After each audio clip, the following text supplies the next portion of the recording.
America అధ్యక్షుడు Donald Trump అత్యవసర ఆర్థిక అధికారాల చట్టం కింద విధించిన టారిఫ్లు చట్టవిరుద్ధమని సుప్రీంకోర్ట్ ఆఫ్ యునైటెడ్ స్టేట్స్ తేల్చడంతో ఇప్పుడు అందరి చూపు రీఫండ్లపై నిలిచింది.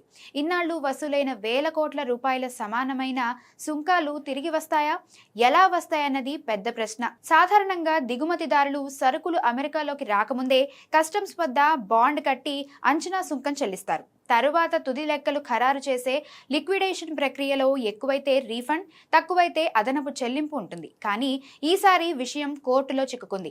రీఫండ్ ఎలా ఇవ్వాలన్నది సుప్రీంకోర్టు స్పష్టంగా చెప్పలేదు. కేసు మళ్లీ United states court of international trade వద్దకు వెళ్లనుంది. ఇప్పటికే వందలాది కంపెనీలు కేసులు వేశాయి. మరెన్నో రావచ్చు. 2 సంవత్సరాల గడువులోగా క్లెయిమ్ చేయాలి. పెద్ద సంస్థలకు ఇది సాధ్యమే, కానీ చిన్న వ్యాపారులకు న్యాయ ఖర్చులు భారమవుతాయి. వడ్డీతో చెల్లించే అవకాశాన్ని కోర్టు ఇప్పటికే సూచించింది. అయితే చివరికి డబ్బు ఎవరికి చేరుతుంది? ఇంపోర్టర్ ఆఫ్ రికార్డ్ పేరుపైనే నిర్ణయం ఆధారపడి ఉంటుంది. మొత్తానికి రీఫండ్ ప్రక్రియ వేగంగా పూర్తవుతుందా లేదా సంవత్సరాలు పడుతుందా అన్నది ఇప్పుడు మార్కెట్లకు కీలకం.